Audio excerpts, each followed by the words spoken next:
ओम विष्णवे नमः। ओम विष्णवे नमः।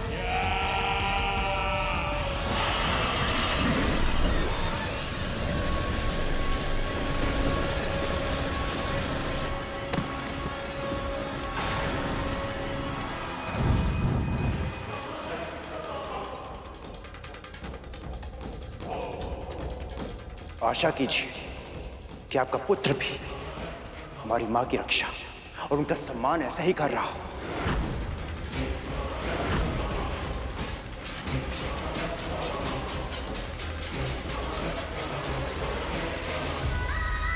न जाने मेरे गरुड़ के साथ वहां क्या हो रहा होगा। हमें आपके निर्णय की प्रतीक्षा है महाराज बलि। ये पक्षी तुम्हारे नियंत्रण में है, इसका अर्थ ये नहीं कि हम इसके अपराधों को भूलकर इसे क्षमा करते हैं। इसने ना केवल असुरों की सेना को चुनौती दी है, बल्कि मेरे पुत्र और स्वर्ग के महाराज बलि की सत्ता को ललकारा है। इसे अवश्य दंड मिलना चाहिए।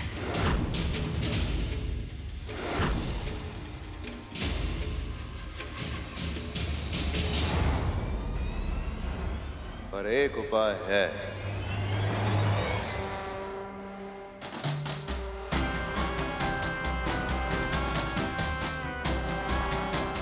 यदि गरुड़ अपने घुटनों के बल बैठ के हमसे क्षमा की याचना करे और यह प्रण ले कि दोबारा कभी हमारे मार्ग में नहीं आएगा,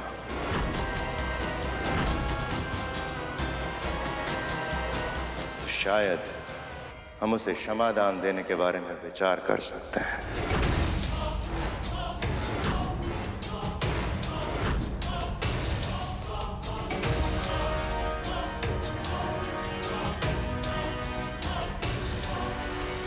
सुना नहीं तूने? घुटने के बल बैठ और क्षमा मांग।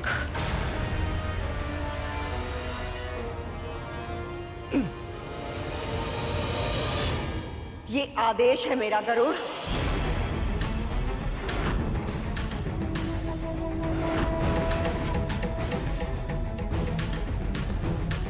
क्या हुआ?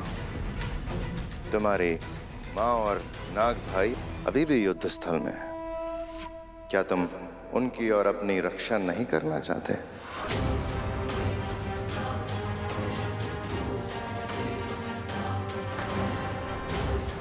मेरी माँ की सुरक्षा से अधिक महत्वपूर्ण मेरे लिए और कुछ नहीं है। फिर चाहे उसके लिए मुझे अपने प्राण देने पड़े या अपना आत्मसम्मान खोना पड़े। किंतु महाराज, मेरी माँ ने मुझे सिखाया है कि किसी भी त्वरित लाभ के लिए या केवल वाद विवाद को समाप्त करने के लिए क्षमा मांगना उचित नहीं। क्षमा मांगने से पहले अपनी भूल का आभास होना अति आवश्यक है, क्योंकि यदि ऐसा ना हो तो क्षमा मांगने के बाद भी वो व्यक्ति फिर से वही भूल कर देगा और फिर उसकी क्षमा याचना का कोई अर्थ नहीं बचेगा।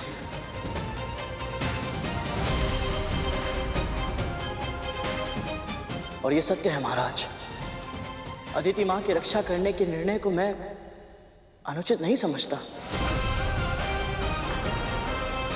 यदि आवश्यकता हो तो मैं फिर से करूंगा, सहर्ष करूंगा।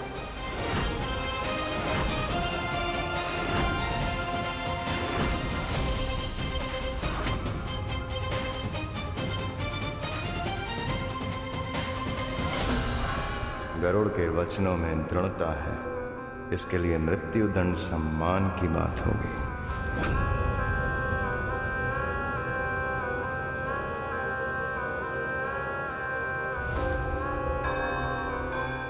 पुत्र, आप किस बात की प्रतीक्षा है?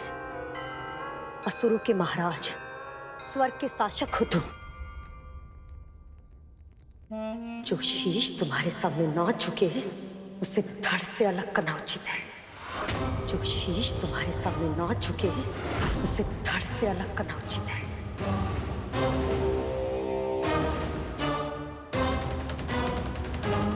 दास होकर भी इतना अभिमान। तेरे लिए मैंने अपने और अपने पुत्रों के प्राणों को संकट में डाला है, एक विनीत भाव से क्षमा भी नहीं मांग सकता? जब से इसकी माँ दासी बनी है, उसने किसी आदेश की अवहेलना नहीं की। और एक ये है, ना तो उसने दास होने का धर्म निभाया, ना पुत्र होने का कर्तव्य।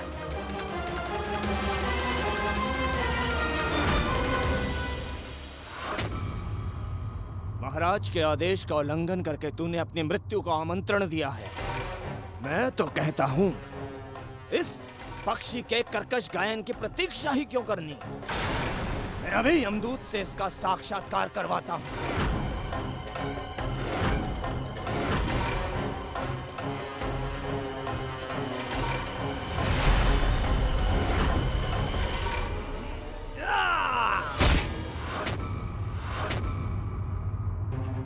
हे परम प्रभु विष्णु, मेरे पुत्र की रक्षा कीजिए, रक्षा कीजिए मेरे पुत्र की।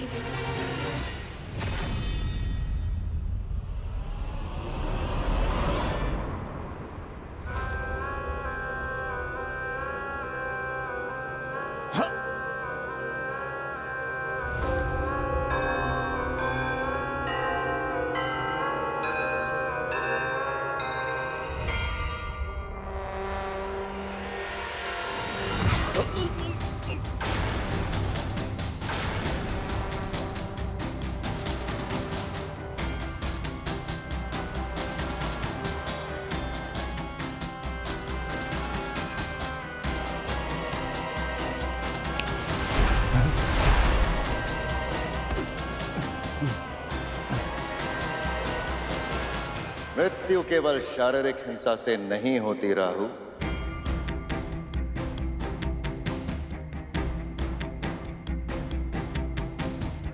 व्यक्ति अपना आत्मसम्मान खो के भी मृतक समान हो जाता है।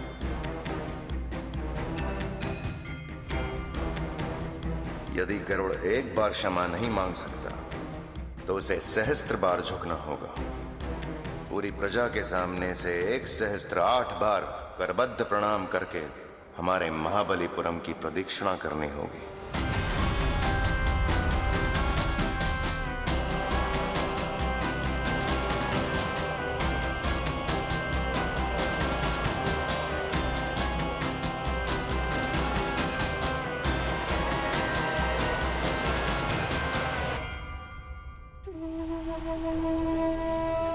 ज्ञात नहीं इसके पीछे इनकी क्या मंशा है, किंतु माँ की रक्षा के लिए मैं कोई भी दंड भुगत सकता हूँ।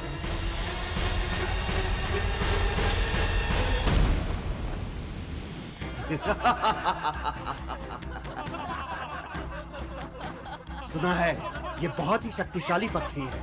वज्रांग की पूरी सेना को अकेले ही हरा दिया था इसने। तुमने सही कहा मित्र, पर हमारे महाराज बलि के सामने बड़े से बड़े योद्धा नतमस्तक हो जाते हैं। तभी तो आज ये पक्षी भूमि पर लौटकर अपने अपराध की क्षमा मांगेगा। सही कहा मित्र।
गरुड़, ये कोई साधारण पत्थर नहीं है, ये शालिग्राम है, प्रभु श्री विष्णु का प्रतीक रूप। ऐसी शिलाओं को बहुत पवित्र माना जाता है, क्योंकि प्रभु के निशान इन पर कोई मानव नहीं बनाता, अपने आप बन जाते हैं। समय के साथ प्रभु की कृपा से। शालिग्राम अनेक तरह के होते हैं जिन्हें उनके आकार, रंग और चक्र, मुख, वनमाला आदि निशानों के आधार पर पहचाना जा सकता है। यदि तुझे कभी कोई ऐसी शिला मिले तो उसे साक्षात प्रभु श्री विष्णु का आशीर्वाद समझना, उसका आदर करना।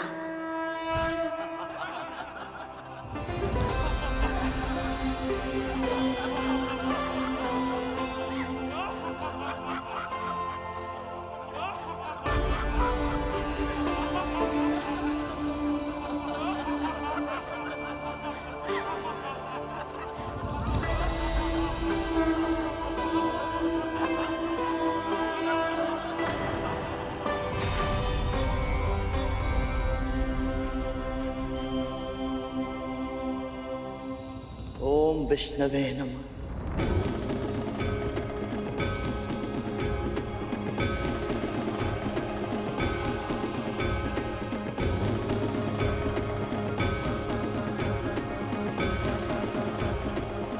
ओम विष्णवे नमः। ओम विष्णवे नमः। ओम विष्णवे नमः। ओम विष्णवे नमः। ओम विष्णवे नमः।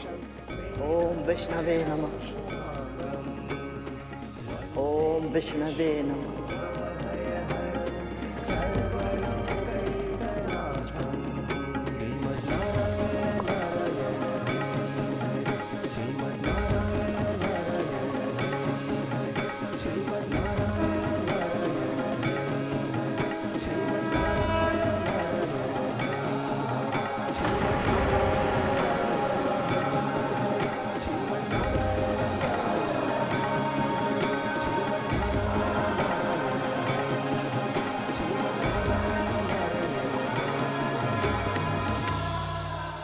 ओम विष्णवे नमः।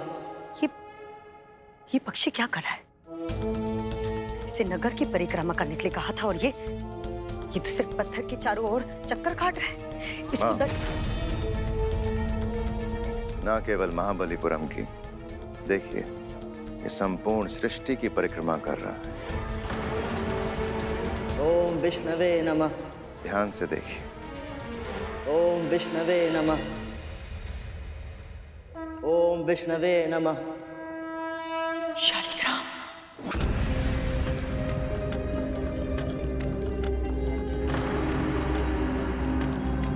ओम विष्णवे नमः।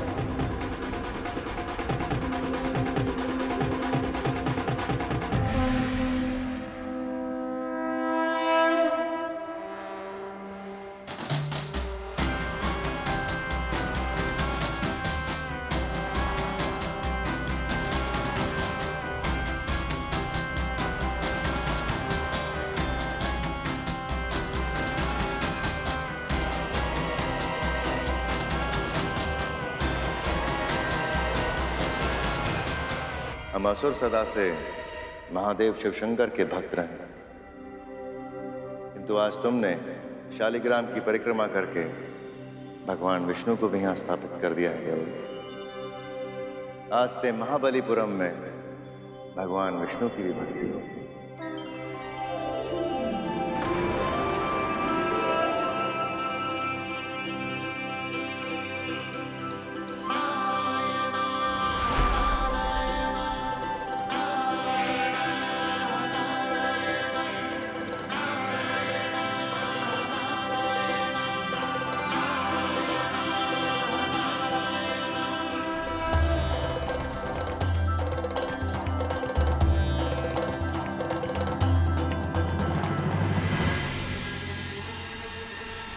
उल्हा जीवित बच गया है ये गरुड़, क्या करूं जिससे ये असुरों के लिए भविष्य में खतरा ना बने।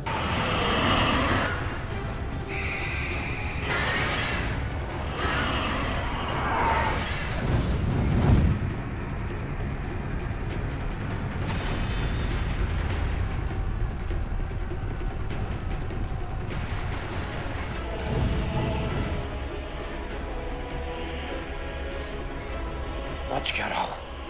किंतु भैया अचानक से ये सब लुप्त कैसे हो गए?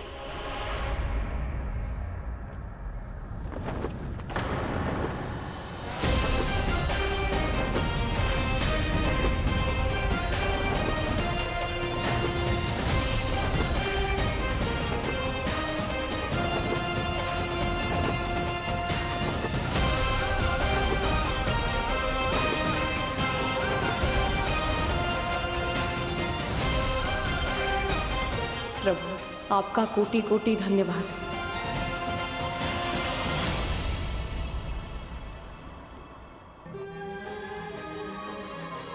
माँ, माँ,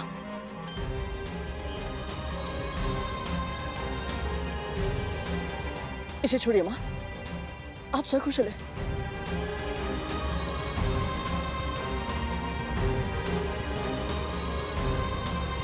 तुम ठीक हो ना?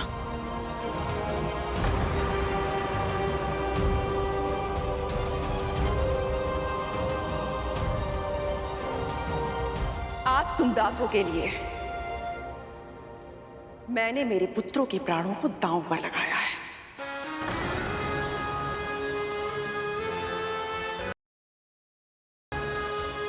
हमें आभास है महारानी, इसके लिए हम दोनों सदैव आपके ऋणी रहेंगे। कुछ सीख अपनी मां से। ये होता है अच्छे दास का व्यवहार।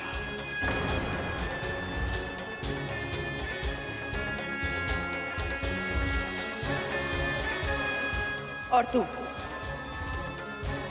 तूने इस ऋण को स्वीकार किया, बहुत अच्छा किया। पर अपने पुत्र को समझाना। अब तक ये हमें दोष देता आया है कि हमने इसके प्राणों को संकट में डाला था, किंतु अब इसे स्मरण रहना चाहिए कि कैसे आज मैंने और मेरे पुत्रों ने इसके और तेरे प्राणों की रक्षा की है।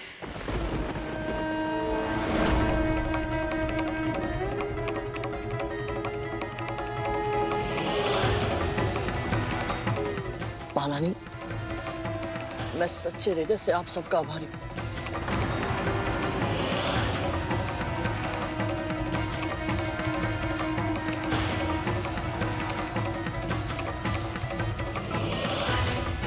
आज तो असुरों का संकट टल गया, किंतु अब करुण की बेड़ियां कस के जकड़नी होगी ताकि ये मेरे पुत्रों के लिए और कोई समस्या ना खड़ी करे।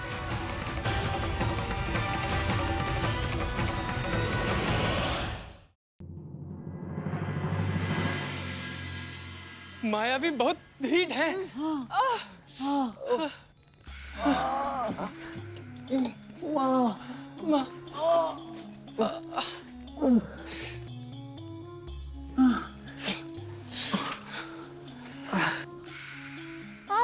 माँ, बहुत जलन हो रही है। जलन होगी तभी तो घाव स्वस्थ होगा। अच्छा।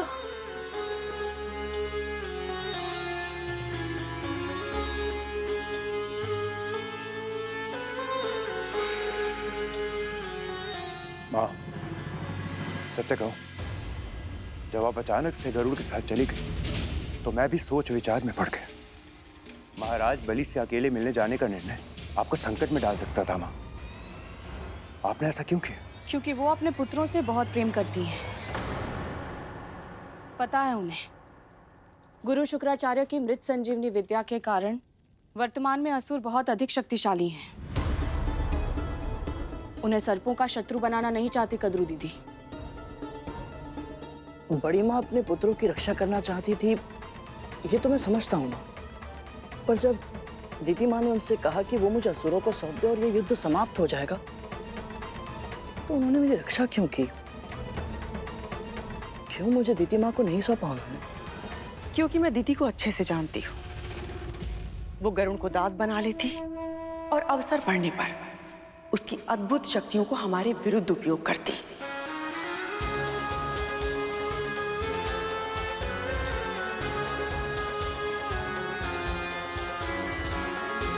गरुड़ उसके लिए एक अचूक शस्त्र बन जाता और हमारे लिए एक भीषण संकट। गरुड़ को उसे सौंपने से मना करके मैंने न केवल दीदी और उसके पुत्रों को शक्तिशाली होने से रोका है, बल्कि गरुड़ ने उसकी मां पर एक ऐसा उपकार किया है जिसे वो चाहे भी तो जीवन भर नहीं चुका सकते। यदि कद्रू दीदी ने ये सब उपकार मानकर किया है तो उपकार ही सही। मेरे लिए इतना ही पर्याप्त है कि तू सुरक्षित है। उनकी मंशा चाहे जो भी रही हो गरुड़, जब तक तू मेरे साथ है ना, मुझे कोई अंतर नहीं पड़ता।